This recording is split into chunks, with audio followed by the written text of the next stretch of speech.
അസ്സലാമു അലൈക്കും. അപ്പോൾ ഞാൻ ഇന്ന് വീണ്ടും ഒരു റിപ്പോർട്ടിംഗ് വീഡിയോ ആയിട്ടാണ് വന്നിരിക്കുന്നത്. അപ്പോൾ ഫസ്റ്റ് തന്നെ ഒരു ബോട്ടിലെടുത്തിട്ടുണ്ട്. ഇനി നമുക്ക് ആ ബോട്ടിലോട്ട് ഉണങ്ങിയ വാഴയിലയും ഉണങ്ങിയ കച്ചിയും ഉണങ്ങിയ കരിയിലയും ഒക്കെ ഒന്ന് ഇട്ട് കൊടുക്കാവേ. അപ്പോൾ ഞാൻ പകുതിയോളം ഉണങ്ങിയ വാഴയിലയും കച്ചിയുമാണ് നിറയ്ക്കുന്നത്. ഇപ്പോൾ പകുതിയോളം ഇതുപോലെ ഉണങ്ങിയ കച്ചിയും വാഴയിലയും ഒക്കെ നിറയ്ക്കുന്നതിൻ്റെ ഗുണം എന്തെന്ന് വെച്ചാൽ നമ്മുടെ ഈ ചെടിയുടെ നമ്മൾ വെക്കുന്ന ചെടിയില്ലേ, ആ ചെടിയുടെ വേര് നല്ല രീതിയിൽ പിടിച്ച് കിട്ടാൻ വേണ്ടിയിട്ട് ഇത് നല്ല രീതിയിൽ സഹായിക്കും. അപ്പം അതുകൊണ്ടാണ് ഞാൻ പകുതിയോളം ഈ കച്ചിയും വാഴയിലയും നിറയ്ക്കുന്നത്. മാത്രമല്ല മണ്ണും കുറച്ചിട്ടാൽ മതി. ഞങ്ങളുടെ വീട്ടിൽ മണ്ണ് വളരെ കുറവാണ്, അതുകൊണ്ട് മണ്ണും കുറച്ചിട്ടാൽ മതി. മാത്രമല്ല വേര് നല്ല രീതിയിൽ പിടിക്കാൻ ഇത് സഹായിക്കുകയും ചെയ്യും. ഇനി നമുക്ക് ഇതിലേക്ക് മണ്ണ് ഇട്ട് കൊടുക്കാവേ.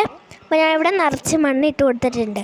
ഇനി നമുക്ക് ആ മണ്ണ് നല്ല രീതിയിൽ ഒന്ന് നനച്ചെടുക്കാം. അപ്പം ഈ ഒരു പ്ലാന്റാണ് കേട്ടോ ഞാൻ വെക്കുന്നത്. അപ്പം ഈ ചെടിയുടെ പേര് സീനിയ എന്നാണ്. അപ്പം ഇതൊരു ഡാർക്ക് മജന്ത കളറാണ് കേട്ടോ. എനിക്ക് ഈ കളറ് ഭയങ്കര ഇഷ്ടമാണ്. അപ്പം നമുക്ക് ഈ ചെടി ഒന്ന് നമ്മുടെ മണ്ണിലേക്കൊന്ന് കുഴിച്ച് വെച്ച് കൊടുക്കാവേ. അപ്പോൾ ഞാൻ ഈ ചെടിയുടെ വിത്ത് മുളപ്പിച്ച് നോക്കിയിട്ടുണ്ട്, ചെറിയ തൈകൾ വെച്ച് നോക്കിയിട്ടുണ്ട്. പക്ഷേ ഇതുവരെ ഒന്നും നല്ല രീതിയിൽ പിടിച്ച് കിട്ടിയിട്ടില്ല.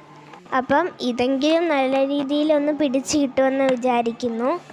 ഞങ്ങൾക്ക് പൂക്കളോടാണ് കൂടുതൽ ഇഷ്ടം. അതുകൊണ്ടാണ് ഈ ചെടി കയ്യിൽ കിട്ടിയപ്പോൾ തന്നെ ഞങ്ങൾ കയ്യിൽ കിട്ടിയ ഒരു പ്ലാസ്റ്റിക് ബോട്ടിൽ ഇതൊന്ന് കുഴിച്ച് വെച്ചത് കേട്ടോ. അപ്പം ഞങ്ങൾ വേറൊരു സീനിയ ചെടിയുടെ വിത്ത് ഒരു ചെടിച്ചട്ടിയിൽ പാകിയിട്ടുണ്ട്.